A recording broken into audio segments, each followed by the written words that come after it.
The House will come to order. The chair rules that it is germane. There is definitely criteria mentioned in both bills and discussed both in the introduced bill as well as the substitute. The delegate from Fairfax, Delegate Simon.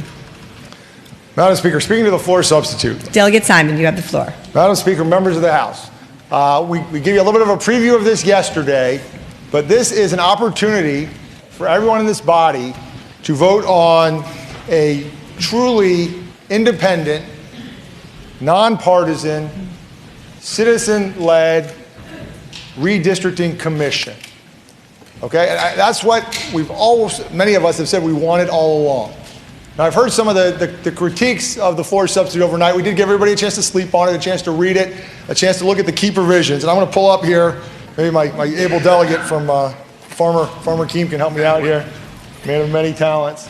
So just to understand what some of the differences are, the substitute enshrines explicit protections for racial and language minorities in the Virginia Constitution, right? We don't just say 4 lines that says we'll do our best to comply with the VRA where practicable, right? We set up criteria for the commission to follow that talks about making sure that we have a commission, first of all, a commission that represents broadly Virginia, all aspects of Virginians, whether it's racial, geographic, all sorts of diversity. But it also says that it's going to be a key tenet of whatever maps they draw, that language and racial minorities are protected. It removes legislators from being directly involved in the map-making process, right? People say they want an independent, they say we want voters picking their politicians, not the other way around. Right? The substitute, that's what you get. With the underlying resolution, you get legislators. You get half the members being legislators from the Senate and from the House, and there's no guarantee of other than political party, that you'll have any diversity of thought or of background or of geography in those picks. It enshrines transparency and public input in the Constitution. The commission is required to hold public hearings throughout the state in the substitute, right? We looked at the timing of the underlying piece of legislation, and they've got 45 days to complete a map when they get data in February when we're here in session, and it's 8 legislators. Here in session, they're supposed to get the public input. It provides criteria in the Constitution explicitly protecting racial and language minorities and preserving communities of interest. Now, you've got the same language in enabling legislation. We've got that criteria in House Bill 768 that Delegate Van Valkenburg put in. We have it as a standalone in case nothing passes in the bill that you all voted against earlier this morning, this actual morning, after I reminded you exactly, Madam Speaker, of what was in that bill. All these things that this says no on, say no on. So by the way, if you voted no to those criteria before, safe to say you're probably going to be in this column. But if you voted yes to those criteria before, I hope that you'll be in this column. Madam Speaker, it prevents political gerrymandering in the Virginia Constitution, right? That's what everybody tells us when they say support redistricting reform. They want to end political gerrymandering, right? The assumption in the underlying bill is that, well, if you have an equal number of Democrats and Republicans, and if they can veto each other, they won't politically gerrymander because it'd be mutually assured destruction. So kind of hope that the dynamics work out that way, but it doesn't say you can't do it. It doesn't say you can't do it in the Constitution. It says that in the criteria bill, which you all voted against, and which we all voted for. Madam Speaker, it requires a supermajority for the commission to adopt the map, because I've heard this argument before. Well, we don't know who's going to pick the commissioners. It's going to be in a process that the Secretary of the Commonwealth will oversee. By the way, I want to be very clear about something. The Secretary of the Commonwealth doesn't pick the members. She oversees the process that will be adopted in, get this, enabling legislation, right? Because we do need to get enabling legislation to set up that process. But the process, although there's enabling legislation, the constitutional amendment requires it to be a transparent process, requires there to be applications, requires there to provide an opportunity for everyone across the Commonwealth to participate. And it requires political diversity. And so I've got some people hung up on what does that mean? In the current system, you've got Republicans and Democrats. I knock on a lot of doors when I run for office, believe it or not. And I run into a lot of people that tell me they're independents. I run into a lot of people that tell me they vote this way sometimes, they vote this way sometimes. So the The substitute provides an opportunity for people that are independent, that aren't hyper-partisans, to participate in the process. And it also requires political diversity across the Commonwealth, because I'll tell you, among Democrats, we're quite a spectrum. You've got somebody like Senator Saslaw, and you've got somebody like Delegate Carter. We've got diversity, and those different points of view can be represented in a commission that follows these criteria. When you're just picking 4 from each body, and they're picked by the leadership of the body, you know you're going to get just the most partisan folks involved in that. And so if you want a nonpartisan commission, this doesn't give you the way to do it. This doesn't give you the way to do it. Almost done here. The commission has authority to adopt a map that doesn't require General Assembly approval. That's what the whole point of this is supposed to be, right? To get the General Assembly out of the process. The reason ultimately we're going to need a constitutional amendment to do this is because the Constitution says the General Assembly has to make these districts. We're trying to make it so that doesn't happen anymore, because people tell us, people that are proponents of redistricting reform say they want a process that doesn't involve politicians picking their voters. Yes, we both go ahead and send the adopted map to the General Assembly for approval, but we don't draw the map. And then we have this question about what happens if we fail to adopt the map. We have actually, and you've heard from Delegate Levine, you've heard from Delegate Price, you've heard from Delegate Watts, the current amendment that's unfixed, as it were, sort of says that any 2 members of the commission, the 2 legislative members, can just conspire together to send it straight to the Supreme Court. Ours says if you can't get 9 out of 11 members to agree, so talk about a supermajority, we get 9 out of 11, a consensus map, then we'll give the General Assembly the 2 maps that got the next highest number of votes to pick from. Keeping in mind, this is not going to be a monolithic commission. This has got 11 members, and they must, constitutionally must, not just enabling legislation, which can be repealed, they must represent a broad swath of Virginia. Thank you guys very much for the help with the poster. Madam Speaker, members of the House, I know we've been told we have no choice but to adopt this amendment. And I'm here to tell you today that there is another choice. There is another vote that you can take today. You can take a vote that tells your voters at home, that tells the people you campaign to, that tells the people that are sending you emails and postcards and making phone calls to your office that you care about and you want and you desire for this Commonwealth a true anti-gerrymandering amendment. You want redistricting reform that really does take politicians out of the mix. You are for a constitutional amendment that sets up a process where every Virginian has a voice and a seat at that table. And that's what we're asking for, Madam Speaker. We're asking for you members to understand, to hear the voices that say they've been marginalized and they say they need a place. Now, I've heard that your commission, Delegate Simon, your commission with 11 members, there's no guarantee that you'll have an equal number of Republicans and Democrats. To that I say, under the underlying amendment, communities of color, communities of interest, minority, disadvantaged communities, they have no guarantee of being enshrined on that either. There's nothing that protects. Now we say, well, we'll have enabling legislation that will fix that piece of it. So what I've heard is we can't trust the enabling legislation under my floor substitute to protect political minorities, but actual minorities need to rely on the enabling legislation that we will draft to know that they will have a seat at the table. That's unacceptable, Madam Speaker. This amendment is deeply flawed. I know that most of us know that it's not perfect. In fact, no one has told me it's perfect. Even the most ardent advocates have said it's not perfect, but nothing's perfect. It's going into our Constitution.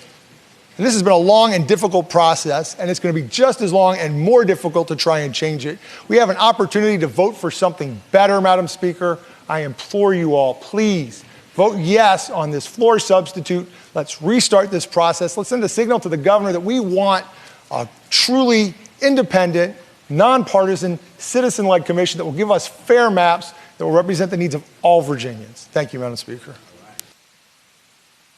Delegate from Clark County, Delegate Goditis. Thank you, Madam Speaker. Madam Speaker, I just wanted to point out a little document called the U.S. Constitution, wherein there was not enshrined specificities about race and gender, and 230 years later, it's still giving us headaches. Madam Speaker, that's all I wanted to say. The delegate from Albemarle, Delegate Bell. Madam Speaker, I would ask to speak to the motion to pass substitute. Delegate Bell, you have the floor. All right, so we've just heard about a constitutional amendment, and the gentleman from Fairfax said he's asking for an amendment, but he left out the most important thing, by far the most salient aspect of his amendment, which is that it will not affect 2021 redistricting. That's what it's for. That's the purpose. It might have some wonderful parameters, it may not, but the key is that will not affect 2021 redistricting. If we accept the substitute, there will be no voter referenda this fall. Not going to happen. There will be no new constitutional rules on how this body redistricts in 2021. I mean, to be clear, if you want to pass a constitutional amendment, the body passes it, as we did last year for the one in front of us that had 86 votes. You then have to have an intervening election. The new General Assembly has to pass it, as we say, word for word, comma for comma. You then have to have the voters approve it. So if you accept the substitute, we don't have an election this fall that would change the body, so it would pass over to 2021. We would then have the General Assembly election in the fall of 2021 after the redistricting with the new map, because we have to do that next summer. We would then have that General Assembly, I suppose, pass it again, and then in 2022, it would then be sent to the voters for their approval, and if they liked it, then in 2023, long after we were safely past the redistricting of 2021, there might be some new constitutional rules. Yeah, I was going to say, which would, I guess, ultimately approve in 2030. So if you wish to have constitutional guardrails on this, if you want to have something that we, the General Assembly, can't undo in the redistricting next year, this is the proposal you have before it. 86 people voted for it. If you change it now, what you're doing is killing the constitutional referendum and amendment for next year. Thank you. The delegate from Newport News, Delegate Price. Speaking to the motion. Delegate Madam Price, you have the Speaker. floor. Madam Speaker, listening to the delegate talk about 2021, and from what I remember, because it was less than 12 hours ago, is that this body actually passed a criteria bill that will be legislatively tying our hands as to what anyone could do in drawing a map in 2021. And so while I can appreciate the gentleman's fear that the new majority party might do to them what they did to us for 20 years, but this year, we actually did pass the criteria bill that had been proposed in 2017, killed by Republicans, proposed in 2018, killed by Republicans, proposed in 2019, and not given a hearing. But we did that, Madam Speaker. We passed that. It's on the way to the governor. It will guide the 2021 process. And so I appreciate the sentiment, but I would like to set that record straight. The delegate from Alexandria, Delegate Levine. Thank you, Madam Speaker. Speaking to the amendment. Delegate Levine, you have the floor. Thank you, Madam Speaker. When it comes to the process of the amendment, we know what people, and at this point, virtually all 100 of us now say they want. Independent, nonpartisan redistricting with strong criteria to prevent gerrymandering. And that is in Delegate Price's bill. That is something we can do. That is something we can do this year. That is something we can do next year. We've talked about the fact that the constitutional amendment has no protections against gerrymandering. Even its sponsor admits that the Supreme Court can gerrymander us to oblivion with no appeal. It makes the Supreme Court the equivalent of the governor, the legislature, and everyone all combined. So the question comes down to a very simple question. It's really very easy. It's a question of who do you trust? Right? Who do you trust? Do we Democrats trust the delegate from Shenandoah and the delegate from Spotsylvania to be fair-minded with regard to gerrymandering? Or do we trust our colleagues to get this right, all of us are committed to nonpartisan, independent redistricting. Who do you trust? When I have a really tough decision, I try to look to see who I trust. And I hope that we trust each other enough to pass this substitute. Thank you, Madam Speaker. The delegate from Prince William, Delegate Roem. Thank you, Madam Speaker. Speaking to the motion. Delegate Roem, you have the floor. Thank you, Madam Speaker. So I'm a reporter. That was my 10.5 years that I spent before I got elected. And in 2017, when I launched my first campaign, I said I supported independent redistricting and that legislators, us, should not be picking our constituents. It must be the other way around.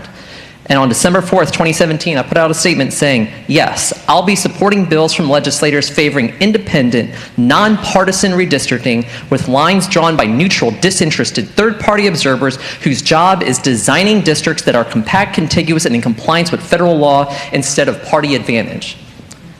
This substitute, we know where it's at. We know the posture that it is in right now. Every member of this body is well aware of what happens on a second read of an amendment when you're dealing with a substitute. We all get that. At the same time, this body can also, by passing the substitute today, send a message to the governor about this is what we would like to see, and that we can have that done in a special session this year. We had a special session that was called for 2018. Some of us who are here remember that as well. And in 2018, I doubled down on what I had said before in regards to nonpartisan redistricting. I said, I'm a solid vote for independent redistricting, September 24th, 2018. At the same time, independent redistricting commissions need to reflect the diversity of the Commonwealth. At least half women, at least half people of color, and no politicians, past or present. If you take issue with more than half of a commission being women and being people of color, cis, straight, white men had a supermajority in the House of Delegates for 399 years until 2018, and still have a majority to this day. We need to make a real effort to support diversity and inclusivity. I've been saying this since I ran for office. I've been saying this since I've been in office. And I will tell you this. Let's just say the whole thing today goes down. If something just out of nowhere happens, we didn't pass a floor substitute, constitutional amendment was rejected, I would be willing to look into the camera right now as I'm looking as is and tell my constituents back home that under no circumstance would I ever vote to pick my constituents before they pick me. I, as a legislator, should not have a role in picking my constituents. That should be an outside group. Why? Because we have inherent bias. We have inherent conflict of interest. I've been saying this since I was a reporter, let alone since I was a candidate and since I was a legislator. And what I see before us is the closest step that I've had in the 3 sessions that I've been down here to actually vote my values on independent, nonpartisan redistricting. That's why I will be voting for that floor substitute today, to keep my campaign promises and to be consistent with what I have said throughout the last 3 years. And I would urge the body to do the same. Thank you. The delegate from Chesapeake, Delegate Lefwich. Madam Speaker, speaking to the substitute. Delegate Lefwich, you have the floor. So I kind of take a little different tact on this. We could quibble about the merits all day long, all evening. But let's be clear, this substitute eliminates the voter's ability to vote on this in November. And I don't know about you, and I know some of our colleagues on this side may not have done the same thing, but in 2014, I wanted but was denied the opportunity to vote on redistricting.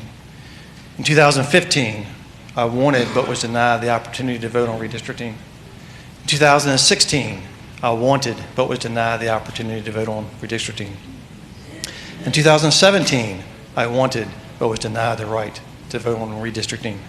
In 2018, I wanted but was denied the right to vote on redistricting. In 2019, I got my opportunity and I took it. And I voted yes for the amendment, the underlying amendment.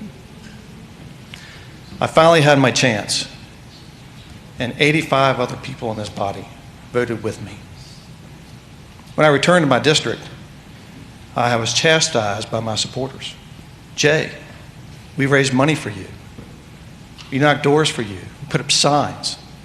We did all these things for you. How can you just turn that power over to someone else? And these are not my constituents. These are my supporters. Let's be clear about that. And I looked my supporters in the eye and I said, it's the right thing to do. And I'm going to do the right thing again this year. They said, how could you turn this power over to someone else? You're in the majority. Why? Do you think that would be afforded the same right to you? I said, yes, because 85 other people made a promise, and I believe they'll keep it. Madam Speaker, SJ18 is a culmination of decades of advocacy, and within a short span of 60 days, we're going to eliminate that and deny the voters the right to choose how they want to elect their representatives. We're on the doorstep of success, of real reform, and Virginians have the right to exercise that opportunity in November. Please do not jerk the prize away from them. Let's be clear, the substitute kills, eliminates, voids, guts, I don't care what term you use, and delays for at least 10 years the right of the voters to vote on this. Please do not deny my 80,000 constituents and the millions of people across Virginia the right to do this. Madam Speaker, members of the body, everybody's had a leader that they've looked up to, they admire. What makes them great and sets them apart is their ability to rise above the pressure and lead. I ask you to do the same thing. This is a time where we close our eyes, we shut out the chatter, all the noise, and we ask ourselves, what is the right thing to do? Madam Speaker, I trust the voters. Thank you. The delegate from Enrico, Delegate Willett.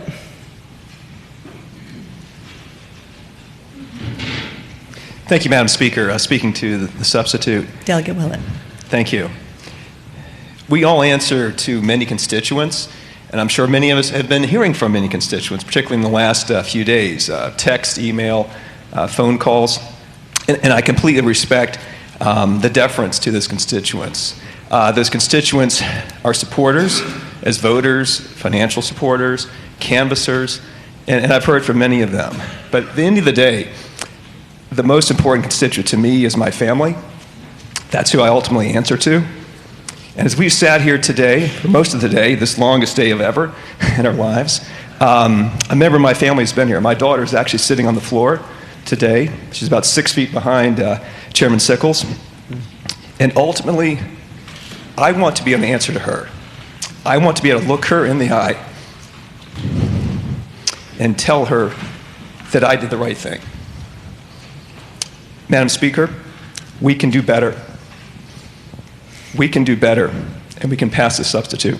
Thank you. The delegate from Manassas, Delegate Carter. Thank you, Madam Speaker. Speaking to the substitute. Delegate Carter, you have the floor. Thank you, Madam Speaker. There's been a pretty common theme in a number of the things that we've taken up in this legislative session. And that common theme is an urgency on the part of Democrats to do something on an issue that has long been denied. I spoke yesterday on the Virginia Clean Economy Act, on how I felt that Dominion Energy was taking advantage of our desire to do something to make us do the wrong thing. I voted on a number of gun bills, some in favor, some opposed, because I felt that in our urgency to do something, in some cases we were doing the wrong thing. Madam Speaker, I voted last year for the amendment because I had very little time to consider it. It was put together at the last second, the final week of the session, as we stand here now, and it was held in front of me as a way of saying, do something. Do something on this issue. Now, in the time that I've been here, the 3 years, but especially this year, I've learned quite a lot of things about some members on the other side of the aisle. I've gained tremendous respect for the delegate from Chesapeake, Delegate Leftwich. He and I worked together on the insulin bill. I've gained an understanding that the delegate from Albemarle is very, very careful with his words. And so, Madam Speaker, I would invite the members of this body to think about the delegate from Albemarle's words when he spoke a moment ago, because he was very, very careful with them. He said this is something that the General Assembly cannot undo. I believe that he chose those words very carefully, that he said precisely what he meant to say, and that is precisely why the Republicans are holding this before us as a way of saying, do something, Democrats. Do something. Go ahead. Do something that the General Assembly can't undo. Madam Speaker, we've had bills that will end partisan gerrymandering. We've had bills that will end racial gerrymandering. But if we pass an unamended resolution today, it will go to the voters, I believe it will pass, and it will be something that the General Assembly cannot undo. And what that something is putting in place a commission with legislators, picking the people. And when I campaigned, I said that the people should pick the legislators, not the other way around. We will have 8 legislators picking the people. And if those 8 legislators cannot agree, if 2 of them refuse to go along with it, then it goes to the Supreme Court, who shall establish the districts. And what happens when the Supreme Court looks at the legislation that we passed? They'll say, oh, General Assembly, that's cute. But the Supreme Court shall establish the districts, regardless of the criteria, regardless of what we try to do. Because, as the delegate from Albemarle said, this is something that the General Assembly cannot undo. So if we're going to do something that we cannot undo, Madam Speaker, we'd better do it right. And I believe that this substitute gives us an opportunity to do it right, rather than just doing something that we cannot undo. Thank you. Madam Speaker. Delegate from Shenandoah, Delegate Gilbert. Will the delegate from Manassas yield for a question? Yes, Madam Speaker, I will yield. Delegate yields. Madam Speaker, I wanted to make sure I heard the gentleman right. Again, must be something wrong with my hearing, but when he said that this amendment that he voted for last year was just placed down in front of him at the last minute, is he suggesting that he was talking about last year when he voted for it, when it was pre-filed, when it was debated in committee, when it came to the floor in a timely fashion, that he was talking about last year and not this thing that just got dropped in front of us 2 days ago? Madam Speaker. I just want to make sure that that's what the gentleman's saying. Madam Speaker. Delegate from Alexandria, Delegate Herring. Point of order, Madam Speaker. I know sometimes we recitate facts on this floor, but I am concerned about the line of questioning because, as I recall, there were amendments and there was a lot of discussion back and forth. So, Madam Speaker, I just ask that the minority leader, if he's going to give a recitation of facts about what happened last year, that he be as accurate as possible. Delegate from Manassas, Delegate Carter. Would you like to respond? Thank you, Madam Speaker. I would say to the delegate from Shenandoah that I believe this language came to us as a Senate amendment and then a conference report. This is not the language that was introduced last year. Madam Speaker, will the delegate yield for a further question? No, Madam Speaker, I do not. Madam Speaker. Thank you. Actually, there's a queue here, Delegate. The next in line, Delegate from Fairfax County, Delegate Corey.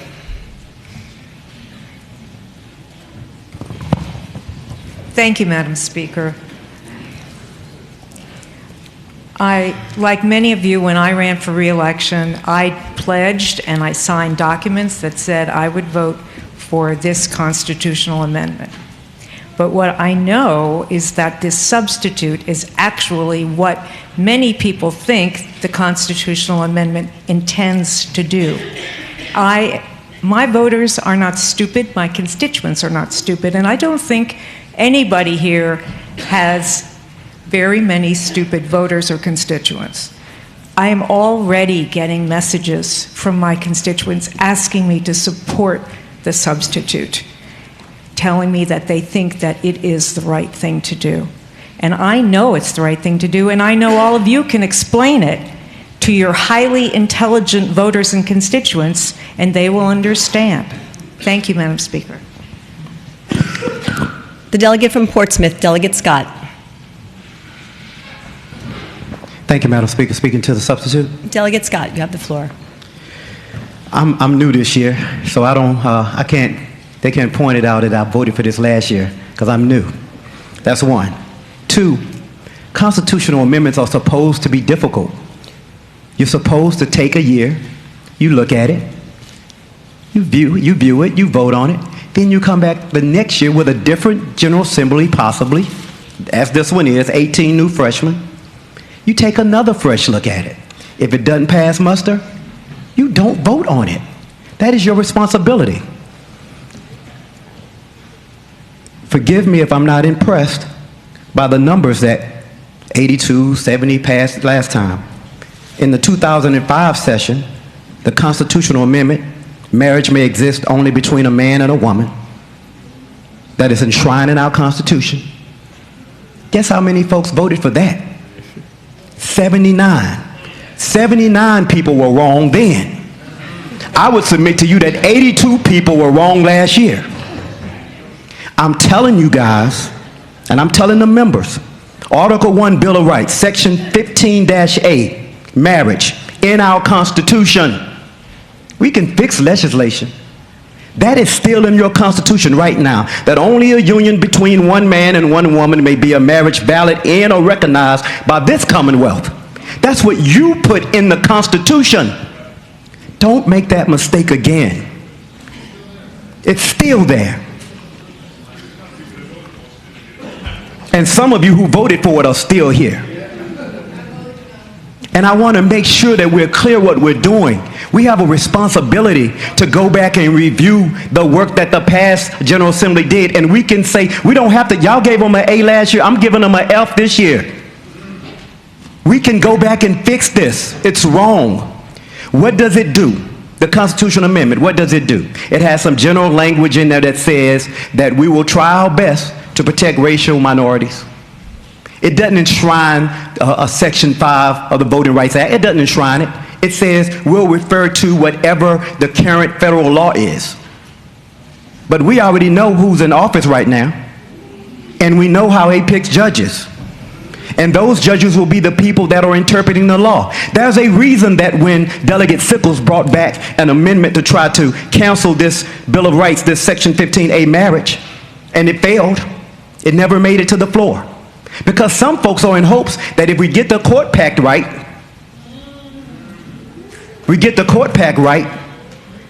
this may come back and be very valid. Otherwise, you would have removed this from the Constitution. Now, I will tell you, right now, if we put this in there, we are depending on folks outside of Virginia, outside of the General Assembly to pick this, to do the criteria and do the redistricting. Moreover, I ran on independent redistricting. I already got to be nice to the Speaker. I got to be nice to Madam Senate Pro Tem. I got to be nice to the Chair of Appropriations. I got to be nice to the Majority Leader. Now I got y'all telling me I got 8 more folk I got to not offend. Because they'll draw me out of my district. We have 8 new people. Moreover, the Speaker, the Minority Leader, Senate Pro Tem, Minority and Senate, they get to pick the folks. And as I read the amendment, now I read well. I may look slow, but I can read. It doesn't even prohibit her from picking herself. What kind of constitutional amendment would you put something in? Like, why would you put some language in that gives the politicians more opportunities to abuse? Not you, Madam Speaker. But somebody behind her, the next person that may come. Moreover, the first day we were here, freshmen, 18 of y'all, first day we were here, we were sitting here twiddling our thumbs like, what the heck are they doing? They passed a resolution and they went over to the Senate, and the Senate said, we insist, and then y'all went back and said, we insist. And what happened was I found out, well, the House of Delegates had said, well, we want 3 people to go, or 4 people to go, and the Senate said, well, we want 4 too. And we said, no, you're not getting 4 because this proportionality thing, it's more of us and less of y'all, and we insist on it, and we don't want to set a precedent. So it's 4 of us and 2 of y'all. And after we insisted, they finally said, okay, we're going to do it, but then they did what they wanted to do anyway. Then a couple of days ago, delegate from Caroline, Delegate Orrick, taught me another lesson. Delegate Adams had introduced a bill, and that bill had established a committee or a commission. And the Senate had put in a substitute and said, we want equality. We want 4 and 4 in that committee. And Delegate Orrick, to his credit, he taught me something, thank you. He got up and said, hold on. She doesn't know what she's doing. She's making a mistake. We cannot have equality. She doesn't know. So I'm going to ask her to reconsider that and reject the Senate amendment. And then, oh my God, it was an emergency. We had to go at ease to figure this thing out. We went at ease and we had a big powwow and we did what we normally do. And then we came back down and Delegate Adams, after being scolded, came back and said, I've learned to err in my ways. I'm going to ask the body to reject it because it doesn't matter. It doesn't go and coincide with our proportionality. And as Delegate Orrick so aptly pointed out, we did not want to set a precedent by giving them equality in that way. Am I right, Delegate Orrick? I know I am. Because I listen well. So then, I'm looking at this amendment, and lo and behold, how many senators does it have in it? Y'all know the answer, 4. And then I checked and I said, well, how many members of the House of Delegates are there in there? Hold on, Delegate Orrick, something is wrong, because you said, Delegate from Caroline said there is no way we're going to give them the same number that we had. But lo and behold, not only are we setting a precedent, not in a bill, not in a legislative item, but we're setting a precedent right here in the doggone Constitution. That makes no sense. When you put more politicians involved, you're going to get more politics. What we need is an independent, bipartisan commission made up of citizens that has been suggested by the delegate from, where are you from, Fairfax? I've got so many cities up there in Northern Virginia. But the delegate from Fairfax, this meets the criteria. Y'all already put one thing we can't get out of the Constitution, that only a union between one man and one woman may be a marriage. Now, my people, we know that there are, 20-some-odd members of the Black Caucus now? And every time we move forward, it's always somebody trying to move us back a step. Obama gets elected, they say, no, we're going to stop everything. We realize that the vast majority of the Black Caucus here now, we are against this. Not because of me. I'm going to be fine, y'all. I do well. Check my card, check my bank account, check my statement of economic interest. We do well. This is not a job for me. This is a calling to protect those who are like me, who would have no voice. So we need to make sure that we protect racial minorities. This constitutional amendment does not do it. That substitute does. If you're riding with us, vote for the substitute. Thank you.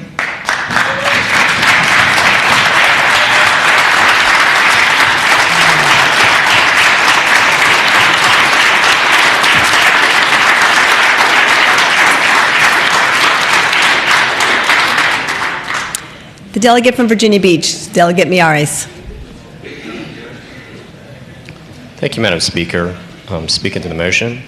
Delegate Miyares, you have the floor. I just wanted to point out a couple things that I think the chamber should, understand as we process this one. I think everybody should realize that the same Fourth Circuit that overturned the previous maps will have the potential to overturn any map that's drawn by anybody, no matter what happens with this substitute or anyone else. I do feel like everybody in this chamber that ran this past year and has run in subsequent years for ending gerrymandering It's easy when you get in front of civic leagues and whatever to say, that's the easy part to say, I don't want politicians picking their legislators. Nobody here ran when they got in front of a civic league or knocking on door to door, said, vote for me, I'll end gerrymandering in 2030. Nobody did. I think there's 30 plus of us that were not even in this chamber in 2011 when that last map got passed. And in 2017, when my party had a 65 seat plus majority, and I was on privilege as an election, as it was alluded to, and I voted twice for redistricting reform. I remember getting called into a leadership individual's office, and I remember getting read the Riot Act. And I remember Madam Speaker saying, there's only one person on this planet who has the ability or has the right to speak to me like that, and that's my mother. And you're not her. I often think, Madam Speaker, when all of us sit in this chair, and then one day someone else will sit in your chair. And I oftentimes like to come here to the Capitol at night and see the photos on the bottom level. And I look through, and so many of them are faceless names. We don't know who they are. They had dreams, hopes, aspirations, and they came to this body, hopefully, to leave a mark. And the reality is, for the vast, vast majority of all of us in 25 or 30 years, no one else will know that probably you ever sat in this seat. And I think in some ways that's a healthy thing. I remember when I was running for the House of Delegates, I had 2 previous opportunities and had said no, because at the end of the day, being a dad is a heck of a lot more important than being a delegate. And I remember having a conversation with someone that I respect enormously. And they said, why in the world would you ever want to get involved in politics? Politicians just say what people want to hear. They say what they need to get elected. They break promises. It is a broken system. The hyper-partisanship, the yelling, it is such a broken system. And I remember having the conversation with precisely for the reasons you cited. Because it's broken. All of us in this room got in for similar reasons. I have such respect for people on both sides of the aisle. I know how hard all of us work to try to do the right thing. We come with so many different philosophies, and people have these very different experiences in their life than mine. But ultimately, every person in this seat got in because they felt like the system's broken. And what I would say is, voting for the substitute means the system that's broken continues for another decade. And so I would just ask, give the voters a voice, and let's try to fix a broken system. Thank you. The delegate from Alexandria, Delegate Herring. Thank you, Madam Speaker. Speaking to the amendment. Delegate Herring, you have the floor. Thank you, Madam Speaker. And I appreciate everyone's view, but Delegate Mayari's made a statement which I think is important and what's broken. When I looked at the board that Delegate Simon put up, SJ18, a lot stood out to me, but 4 things important to me. Explicit protections for minorities. SJ18 doesn't have it in there, but the amendment does. Removes legislators from being directly involved in the mapping process. SJ18 doesn't have it in there, but the amendment does. Enshrines diversity in the commission. SJ18 doesn't have it in there, but the amendment does. And prevents political gerrymandering. SJ18 doesn't have it in there, but the amendment does. Madam Speaker, I think what's most important for me to note is that SJ18, to me, is broken. And what's most important on that board to me is not only the diversity that is promised, but the fact that we would remove legislators from being directly involved in the mapping process. And yes, I know I voted for the amendment last year. And why I stood up so quickly when Delegate Carter was criticized it's because he is correct. Something was filed and it went through a process. And I remember, I think I recall correctly, and I could be wrong, but I believe it was 2 days before we adjourned. It was late at night, and we got a senator walking into our caucus to give us a briefing on what the deal that they struck. And I remember saying, gosh darn it, no, because it's not nonpartisan redistricting. But you know what? Unfortunately, I went with the wave. Well, let's do it. It's something. I see nothing wrong with reaching for perfection. It is difficult, and I would say is a profile in courage to realize that you would have the opportunity to vote for something that removes each and every one of our hands from the mapping process. That's huge. That is huge. I dare say not many states do that. So, Madam Speaker, I stood because I know that this is very impactful for the future of Virginia. And I'm standing because we have the opportunity to do something good for the Commonwealth of Virginia. And while other groups may not be talking about removing legislators from the mapping process, of course they're not talking about that. They have a vested interest in making sure that this passes.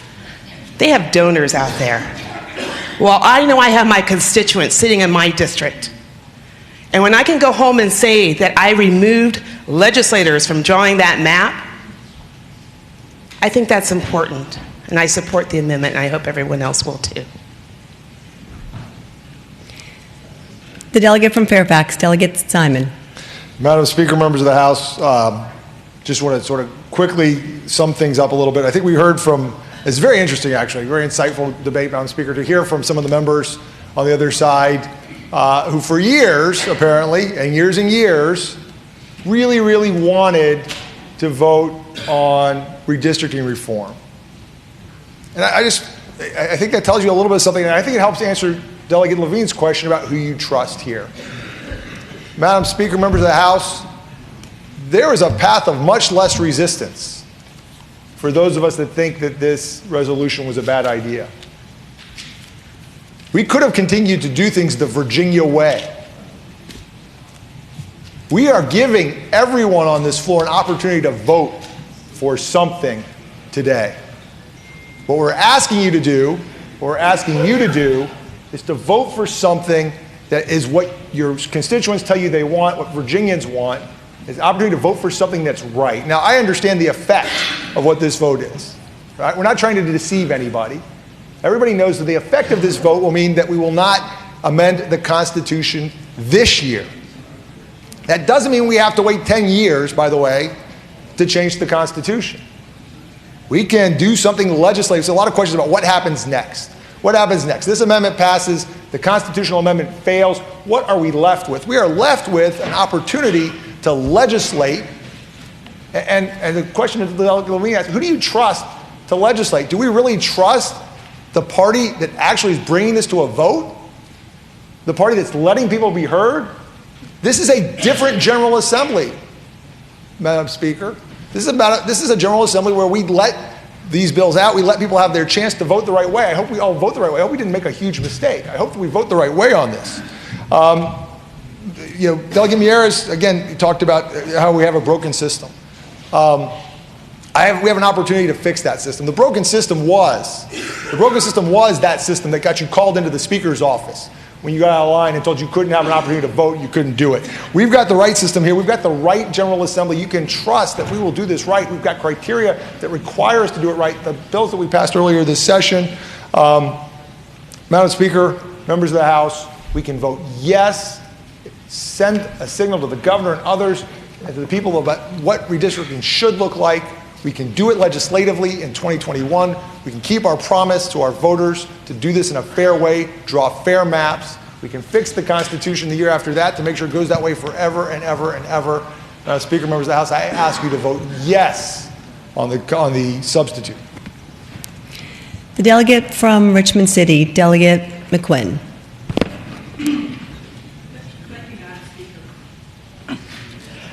Thank you, Madam Speaker.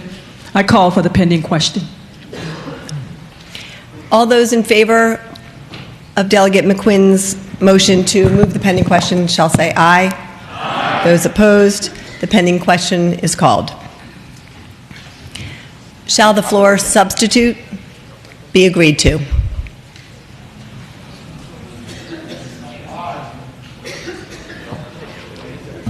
All those in favor of the floor substitute, shall the floor substitute be agreed to? Aye. Those opposed?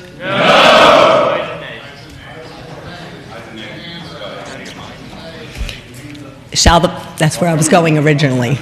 Shall the floor substitute be agreed to on the electronic voting board?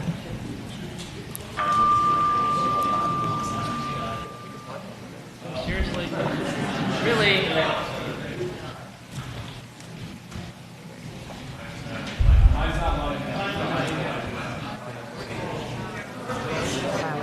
Tyler's voted. It's not working.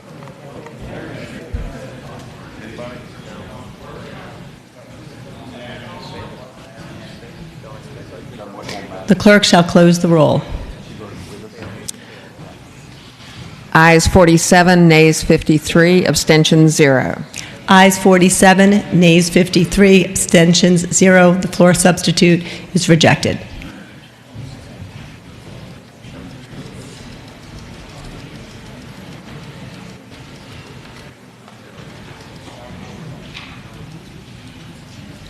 The delegate from the House will be at ease.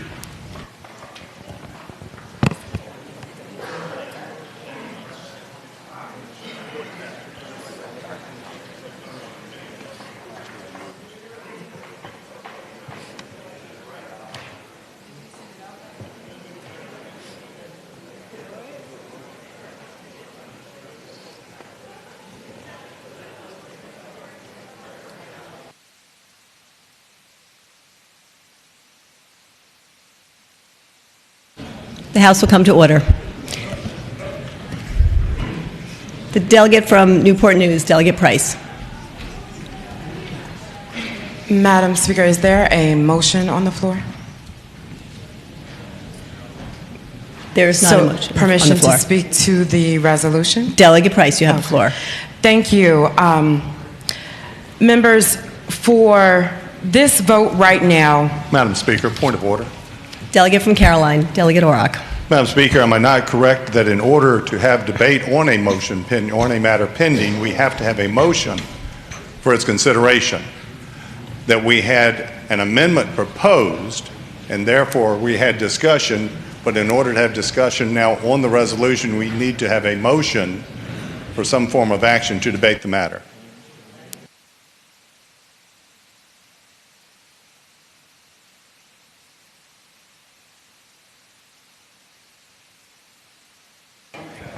Madam Speaker, Motion. Delegate from Chesapeake, Delegate Lefwich. I move that we adopt SJ18. The delegate from Newport News, Delegate Price. Madam Speaker, speaking to the motion. Delegate Price, you have the floor. Thank you. Members, the vote that we have before us is our having to weigh the words of the Senate Joint Resolution 18. And much like the other delegate asked, we can close our eyes and just think about just these words. Because at this moment, we are not voting on the enabling legislation that could make it better. We are voting on just the words before you, not the promises of change to come, because those are not guaranteed and actually are near impossible. Madam Speaker, a lot of money has been spent in getting the yes votes that may show up on this resolution. Shiny flyers and a lot of talking points. The lobbyists have even included personal attacks, falsehoods, and misinformation. They've sold this amendment based on using the enabling legislation as the crutch, but as we saw today, if there is a shift in the balance of power, all bets are off with the enabling legislation. What the lobbyists haven't done is explain away the fatal flaws of the amendment And I simply have to question why. Why acknowledge the flaws and then still pressure members to support it? What they also haven't explained, Madam Speaker, is why they are doing the heavy lifting for Republicans. It's because of the amount of time and resources that have been invested. And that, quite frankly, is not my problem. My concern, however, is the amount of myths being perpetuated in their conversations in order to deliver, as my colleague said, something. One myth is that people have been working very hard for years on this amendment. And if we vote no, we would be throwing that all away. That's simply not true. As we have heard today, what we have in front of us was a conference report in the General Assembly last year. It is a Democratic idea turned into word gymnastics as to align with the lines in the sand that last year's leadership had drawn. This amendment isn't even what the advocates want. It's what's been sold as the only real reform, and that's just not true. Also, as we've heard today, another myth says that the voting rights protections are enshrined in the amendment. But no, Madam Speaker, they are cross-referenced. The VRA is simply pointed to in this amendment, but Madam Speaker and members, there's no secret that it is under attack. And evidenced by our need for House Bill 761, carried by Delegate Van Valkenburg, the Voting Rights Act is only as strong as the future United States Supreme Court justices let it be, or that Congress reenacts it to be. Just like other issues, Madam Speaker, we are facing where states have to step up and do the right thing and protect its residents. The Senate agreed, actually, because during the committee meeting for the pre-clearance bill, they discussed the peril that awaits the Voting Rights Act in coming years. If the Voting Rights Act gets further watered down, guess what we will be left with Senate Joint Resolution 18, the 14th Amendment, Madam Speaker. Y'all, might I remind you that the 14th Amendment was fully intact during the Jim Crow era. This situation is what I would call not enshrined in the language of the amendment. Some are saying that structural racism doesn't exist anymore. They point to President Barack Obama. They point to the number of Black Caucus members that we have this time. But I would offer that it is because of the Voting Rights Act that we have been able to make such great progress. So then again, I say that the state level needs to step up, and that's those of us right here in this room. Madam Speaker, I want to be very clear that the Bethune-Hill decision did not create Black districts. The decision removed the intentional and deemed unconstitutional obstacles that were placed to prevent more Black electeds from coming to this body. And as other civil rights movement items, some of you are only here because of that decision. When you protect against the disenfranchisement of African American communities, you protect all voters. What we had in the substitute was 22 lines of text that could have better protected us than just a mention. That is what I would have called enshrined. Spell it out, don't just cross-reference. Golden Bethune-Hill herself has commented on how healthcare needs of people across the Commonwealth have been impacted by diminishing the voices of Black leaders who can speak to the concerns based on lived experiences. So she stated how important it is to have an independent process. And to those who would so disingenuously say that we can just fix it later, we heard from Delegate Scott that we still have federally deemed unconstitutional language in our state constitution, so I don't buy that. But what I do know is that I should not expect the fundraising, the hiring of lawyers, the town halls all across the Commonwealth, the talking points with guest speakers and shiny flyers in order to just come back to get that voting rights language. It's not the same, and it's virtually impossible. Another myth is that Senate Joint Resolution ends gerrymandering. But the truth is, looking at this amendment, there are no redistricting criteria that would accomplish the end of gerrymandering. In the substitute, there were 8. 8 criteria that directly dealt with political and racial gerrymandering. Another myth, Madam Speaker, is that it's independent. It takes drawing maps out of the hands of legislators, and I don't even know how that's legal to say. There are 8 whole legislators on this commission. And in addition to having 8 legislators, Senate Joint Resolution 18 gives 2 members of either the Senate or the House the power to thwart the process. We need independent redistricting reform, not guaranteeing 8 seats at the map drawing table for legislators into the future.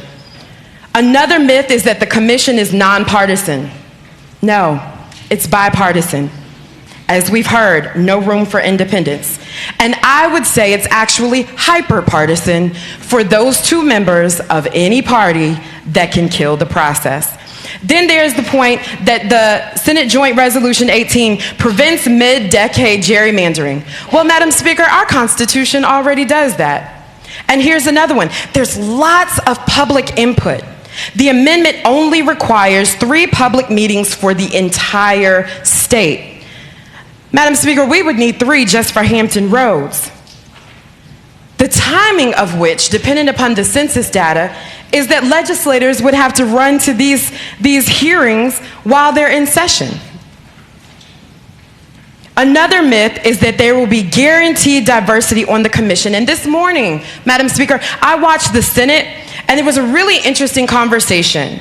The fears about the amendment not having diversity on the commission were supposedly put aside because we have black senators that can ensure the commission is diverse. But however, Madam Speaker, if you read the amendment, the only part that the current leadership plays a part in is choosing the selection committee.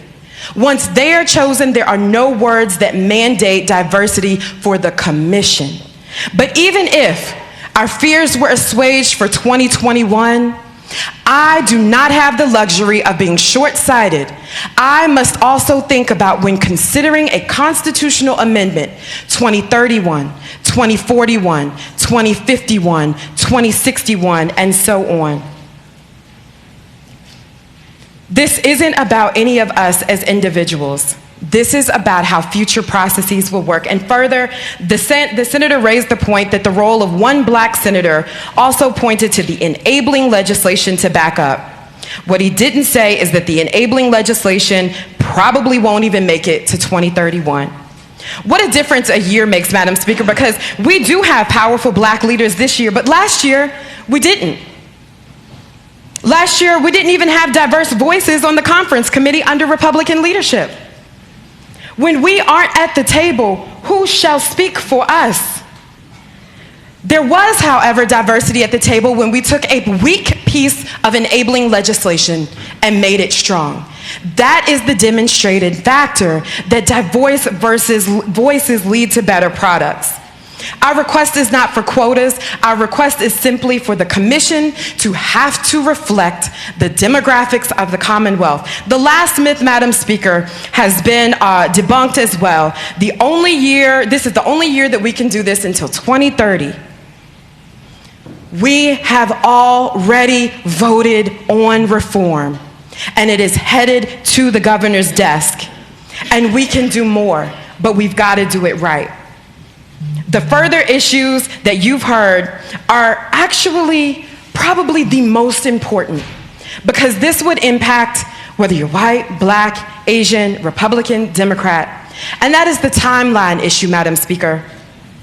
There are significant problems with the timeline and the language of the amendment that could call into question the integrity of our ability to hold our elections without cutting into early voting, the time for our overseas friends to be able to vote, or maybe we should just have a short primary season for incumbent protection, Madam Speaker. But that's not what we fought so hard for the integrity and the pieces of legislation for our bills that we put through. We have had our private discussions on how bad the amendment is and that it doesn't need to be in our Constitution. And I am publicly stating for you now all of the flaws. We do not have to do this in this way. And I would submit if you vote yes, you are consciously choosing to vote yes despite all of the flaws that have been outlined, despite the pleas from your colleagues to help put actual needed protections into your Constitution, and despite the diverse voices in your districts that they need you to stand with them too. And as I close, Madam Speaker, the emails have been asking us to vote yes, but they were based on these myths. My job as a leader is to go back home and debunk them, and that's what I've done.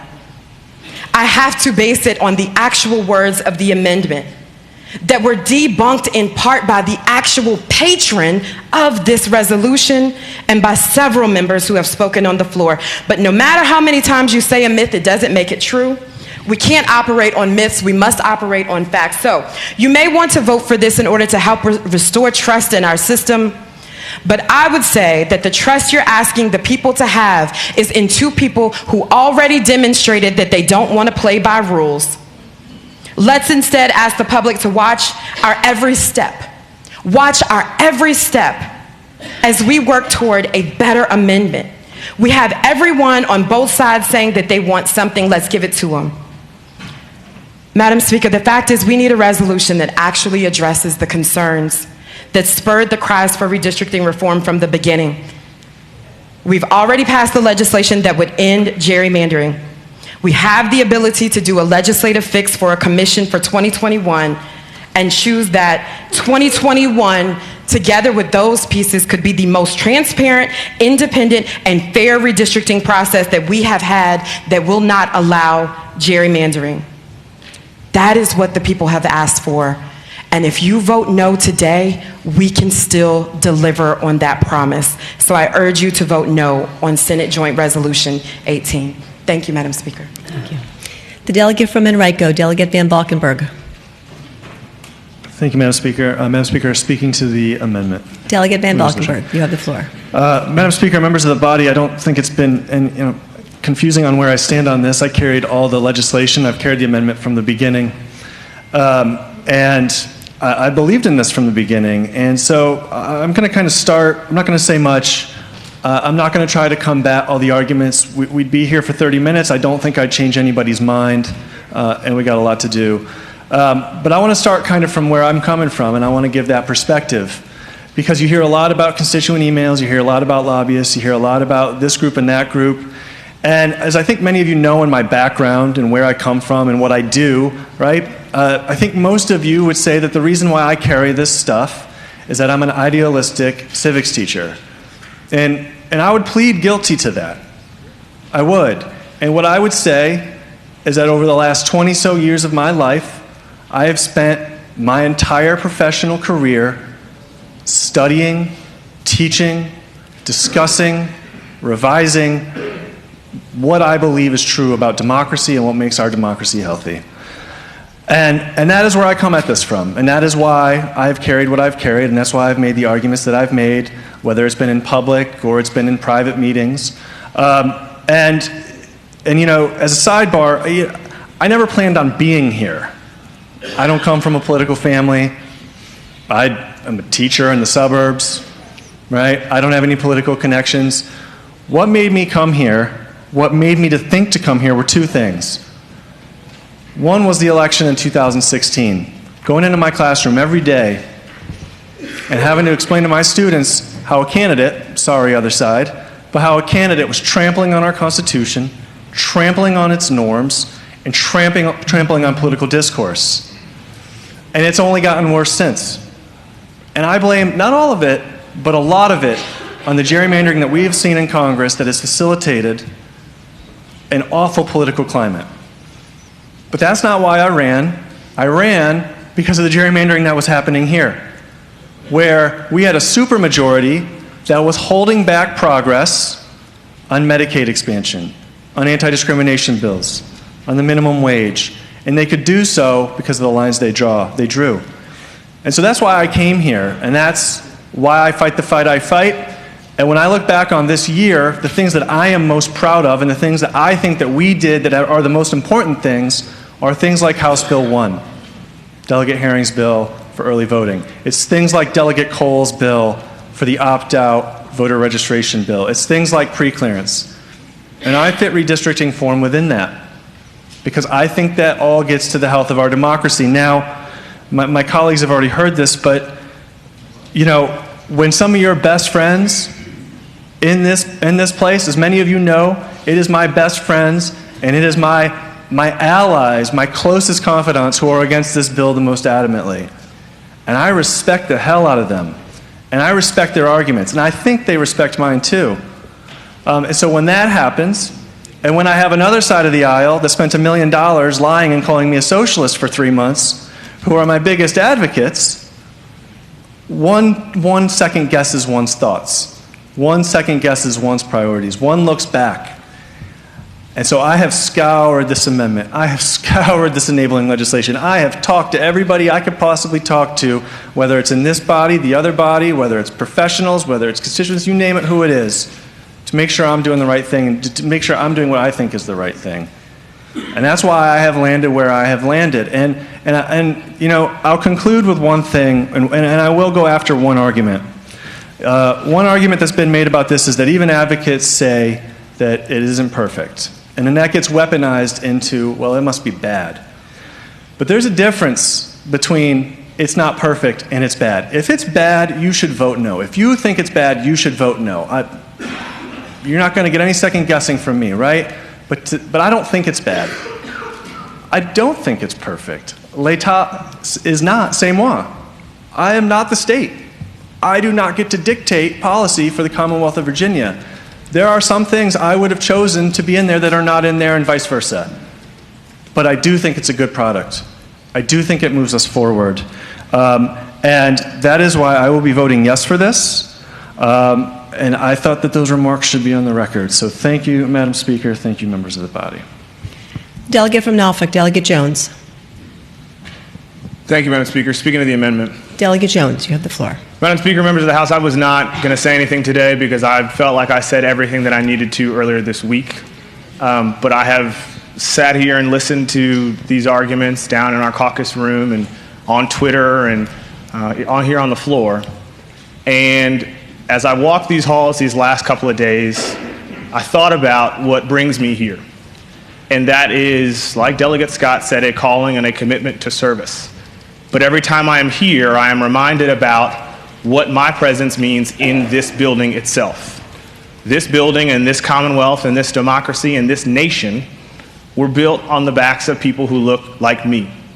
And there were plenty of people who have served in this body and the one down the hall who were rolling over in their graves that people who look like me are sitting here today making the decisions for this state every year.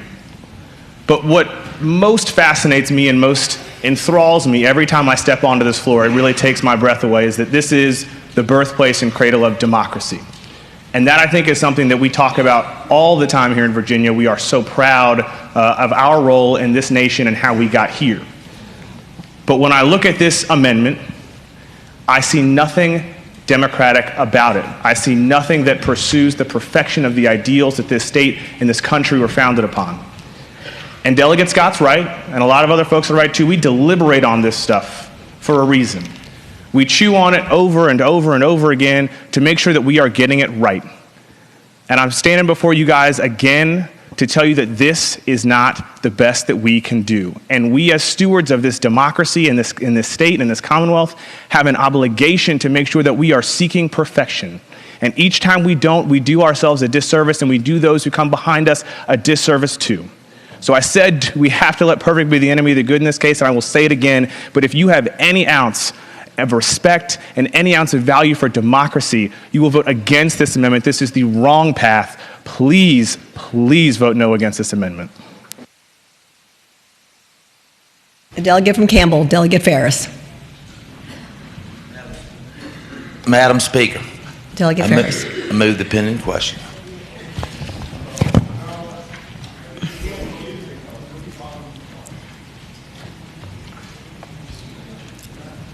There's a motion from Delegate Ferris to move the pending question. All those in favor, say aye.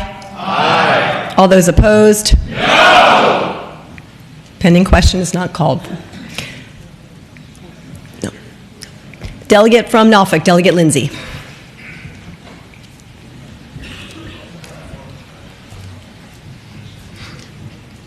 Madam Speaker, speaking to the bill. Delegate Lindsay, you have the floor. I'm not so naive as to believe that my words will change the mind of anyone who is here ready to cast their vote. You know, I understand and appreciate that we all get here by different paths, and we all process things in different ways. You know, and we associate our choices with our values, our philosophies, many times our religion, and the way we're reared. And I understand and appreciate that a lot of times the devil is in the details. And when I look at this particular bill, what I think has been masterful about the way it has been portrayed is it has been categorized as nonpartisan redistricting. In point of fact, it is anything but. It is a situation where we're seeking to enshrine in the Constitution that 2 people out of 8 who are appointed to this process, whether they're Republican, whether they're Democrat, can affect a situation where this matter will automatically have to go to the Supreme Court. Now, I know that there are those of us who have a great deal of confidence in the Supreme Court, most of whom are not lawyers, and so they assume that the Supreme Court is the ultimate venue where justice is discharged.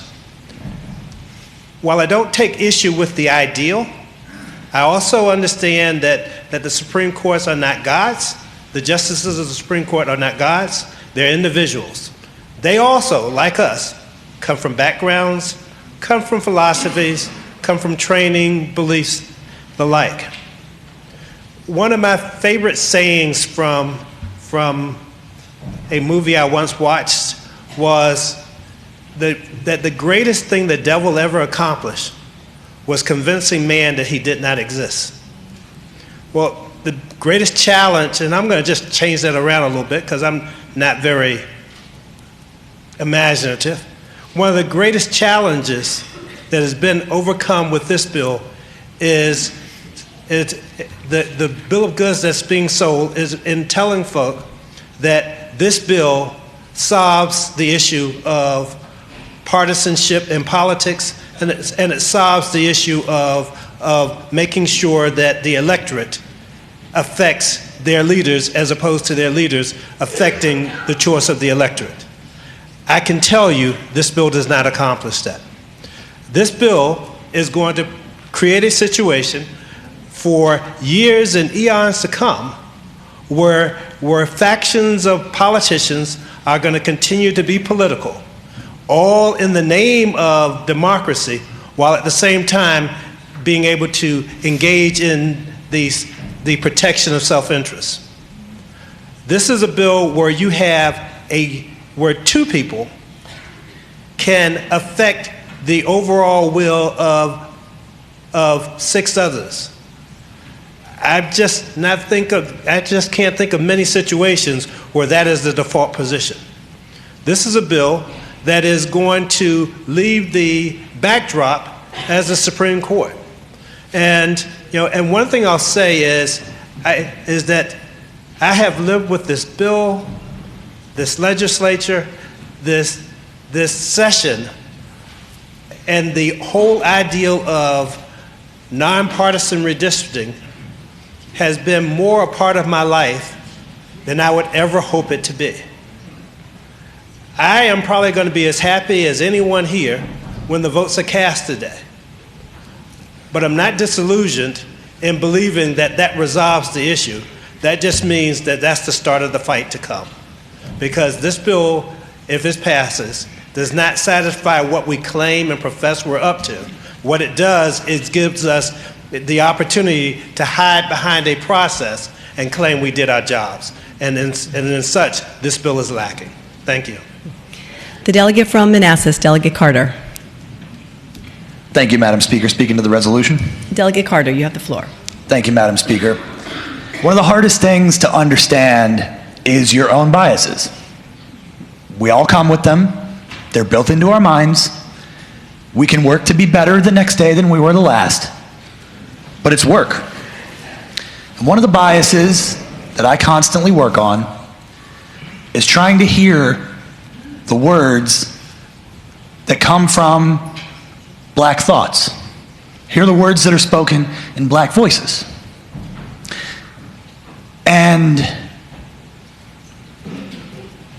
I am going to stand up here now and attempt to use my white voice to air the words of black thoughts.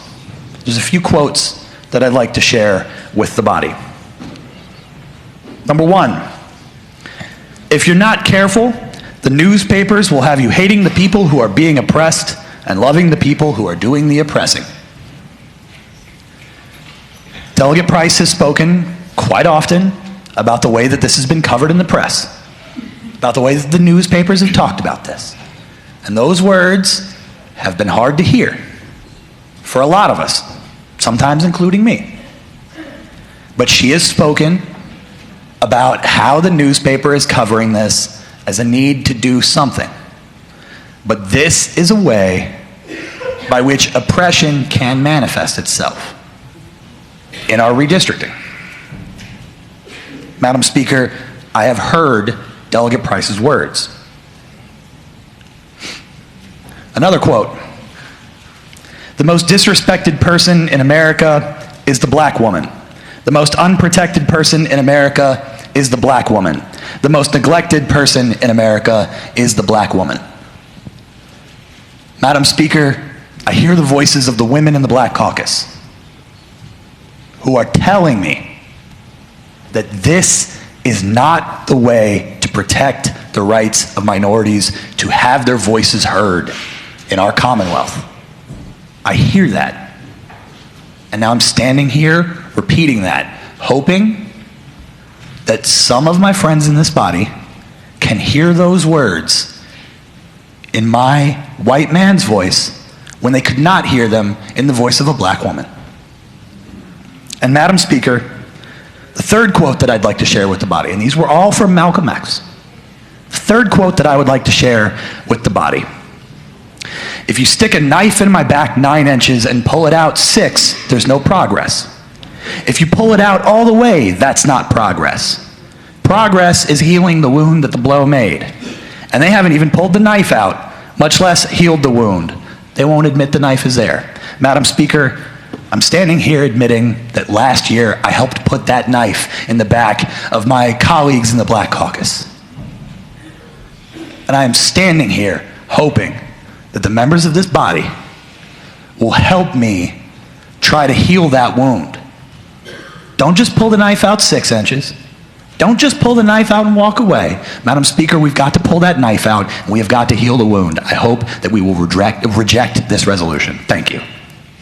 The delegate from Richmond City, Delegate Bourne.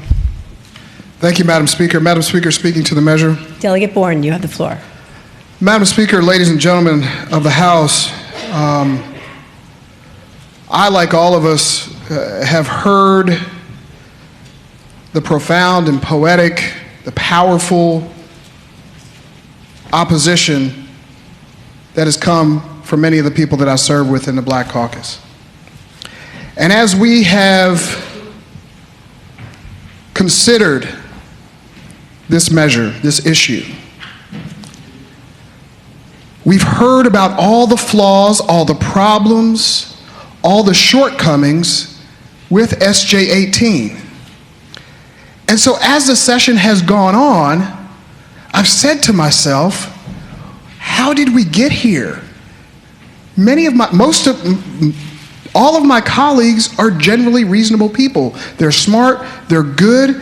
They had to be because they got here. We just don't get to the General Assembly by happenstance. And as I began to think how we got here, a very instructive word came to me. Gaslighting. For those of you that don't know what gaslighting is a tactic in which a person or an entity, in order to gain more power, makes us question our reality. And you might say, well, how does that happen? We hear that it's nonpartisan or nonpartisan independent redistricting. Well, I think clearly the text of the amendment says it's not. We have legislators on there. There's no consideration for black people or communities of color. 2 people can thwart the whole process. But you ask folks about this, they deny they ever say these things, even though you've got proof. How else do we get gaslighted? Well, the people who are doing the gaslighting, they use the things that are nearest and dearest to you as ammunition. So, Madam Speaker, ladies and gentlemen of the House, I would suggest that when we pass this the first time, when this deal was concocted, might I add, and if I'm wrong, I'm sure somebody will correct me, there was not one person of color in the group that concocted this. There was not one woman in the room. And for those who are advocating this, to expect us to believe that you have all Virginians in your heart and your mind and in this flawed amendment, miss me with that.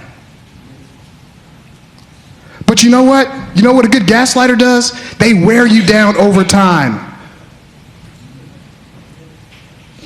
And we have been worn down. Here's the interesting thing. And here is what I believe is at the crux of our concern and our opposition to this. We have heard over and over again, we're going to address communities of color. We're going to address this. We're going to address that through this or that, and this is how, trust us. But you know what? You know what the members of the Black Caucus know? Do you know what drives and what brings about the passion that you hear in Black History Month and on other issues that are important of community colors from my mentors, Delegates Ward and Tyler and McQuinn, who have seen and experienced unthinkable things that a man of 43 years, fortunately, has not experienced.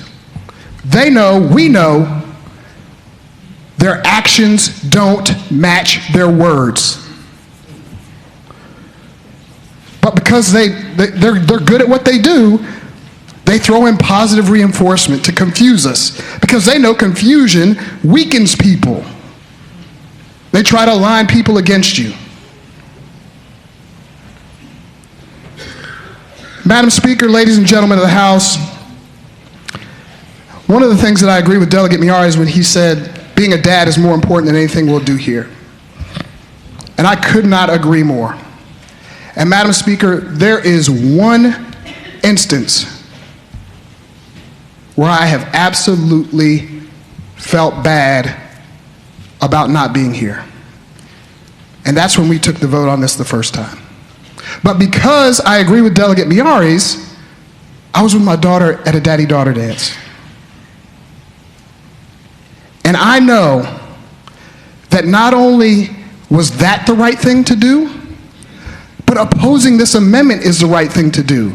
I'm always going to be able to look her in the eye and say that. But over the last year, despite whatever season it was, I have felt condensation on my intelligence. Madam Speaker, ladies and gentlemen of the House, it wasn't rain. So, Madam Speaker, as we are very shortly past the 55th anniversary of Bloody Sunday, where our forebears were bruised, they were bloodied, they were beaten, all for fighting for what they knew was right. And that's what we're doing here today. That's why enshrining the ability of people of color, black people, in our ability to draw the districts is so critically important. Because our 400-year history is replete with our voices being silenced, not heard, or just outright ignored. That's what's driving us. And so, Madam Speaker, if this speech, if my votes over the last hour cause me not to be back here, then so be it. Because I will walk for the rest of my life with my head held high, knowing that I did the right thing. So, Madam Speaker, ladies and gentlemen of the House, let's acknowledge and appreciate what's going on and what we are about to do.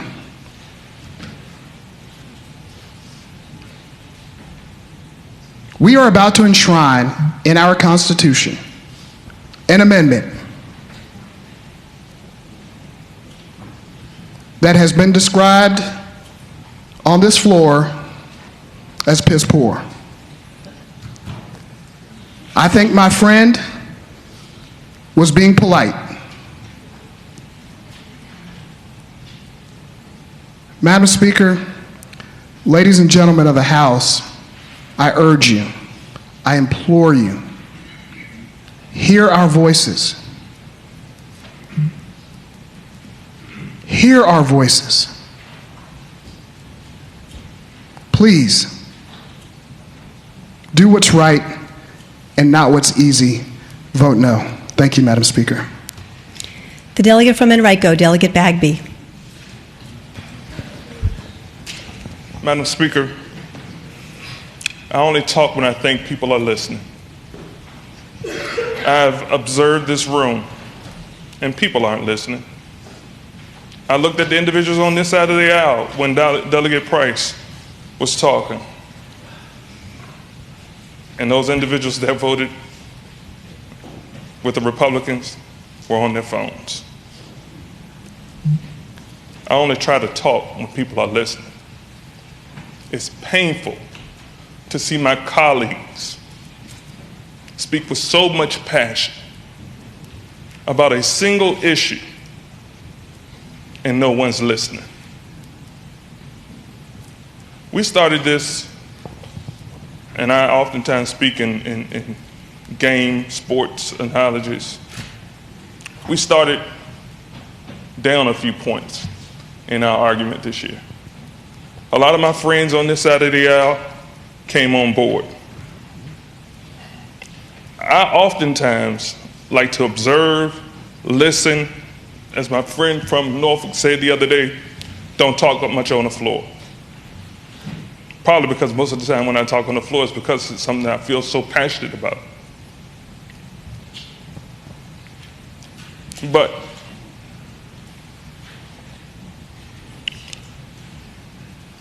my friend from Henrico, my colleague from Henrico, mentioned why he ran, to make a difference. And he talked about the gentleman that served before him. I would ask him, how would that gentleman vote today? What is the difference between your vote and his vote? I love me some Whitney Houston. And she has a song, How Will I Know? The only way I will know if you really love me is by your vote. Thank you, Madam Speaker. The delegate from Prince William, Delegate Torian. Thank you, Madam Speaker. I have a thought that I want to share that hopefully can put some things in perspective and why those of us who are members of the Virginia Legislative Black Caucus feel so passionate about this. It is not, from my perspective, to put down or to degrade anyone, but it is to express a perspective that I think we live with every day that might not be understood by some. A dear friend of mine a couple of weeks ago was here in Richmond, and he was standing before the courts committee.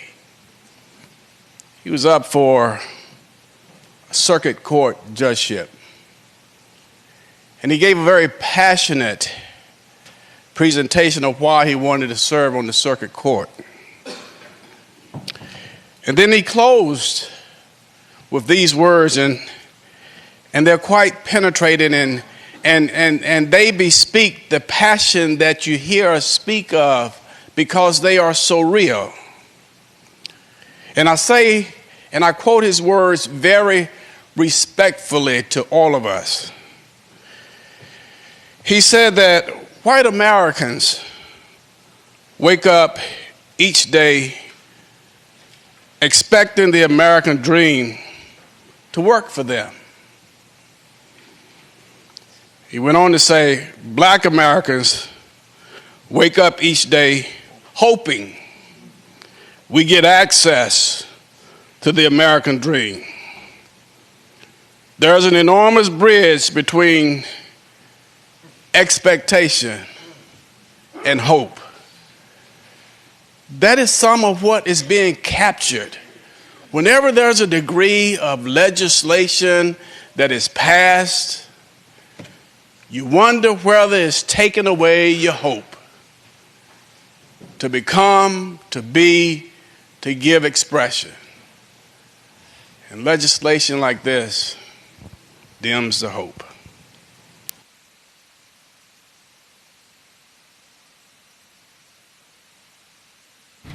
The delegate from Portsmouth, Delegate Scott. Madam Speaker, I have introduced the floor amendment. May I speak to that amendment? Will the clerk please report the floor amendment? Floor amendment to Senate Joint Resolution 18, offered by Delegate Scott. Amendment 1, line 51, engrossed after legislative members, strike 4, insert 3. Second amendment, line 52, engrossed after and, strike 4, insert 5. The delegate from Portsmouth, Delegate Scott. Madam Speaker, as I learned on the first day here and learned again, thanks to the delegate from Caroline, that we don't build in new precedents that equate the Senate's membership to the House of Delegates membership. And because of that, I am hoping that the members will not set a new precedent by doing so and enshrining it in the Constitution, and therefore destroying that argument for all time.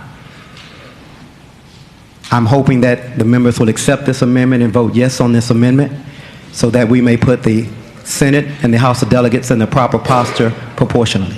Thank you. The delegate from Caroline, Delegate Orrock. Madam Speaker, speaking to the amendment. Delegate Orrock, you have the floor.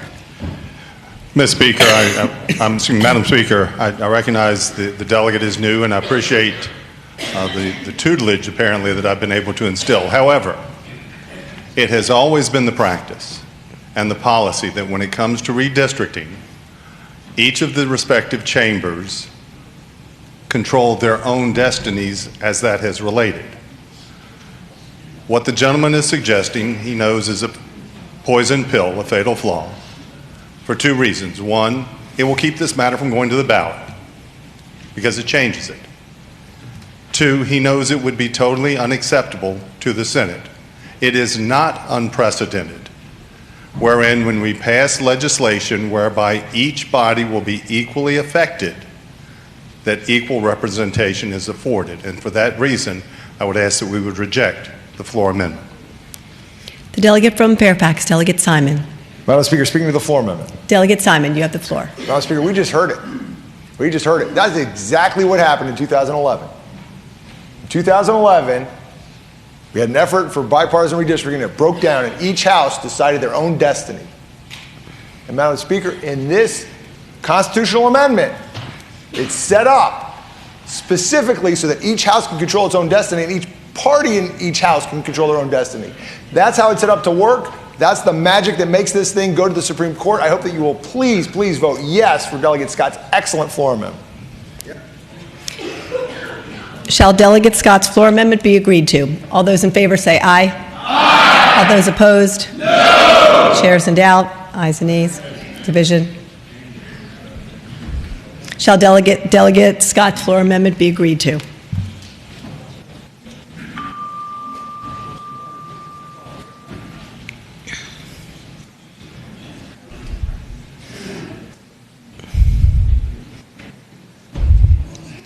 The clerk shall close the roll. Ayes 46, nays 54, abstention 0. Ayes 46, nays 54, abstention 0. The floor amendment is rejected. Shall the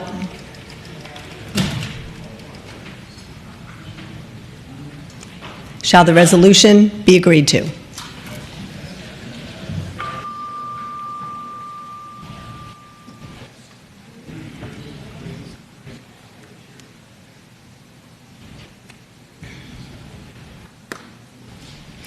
The clerk shall close the roll.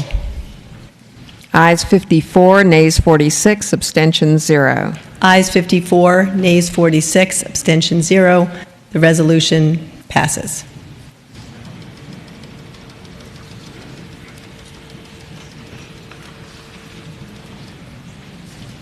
Does the clerk have additional announcements and communications at this time? Madam Speaker, the Senate has insisted on its amendments and requested committees of conference on the following legislation: House Bill 542, House Bill 582, House Bill 714, House Bill 758, House Bill 761, House Bill 868, House Bill 975, House Bill 1034, House Bill 1176, House Bill 1250, House Bill 1509,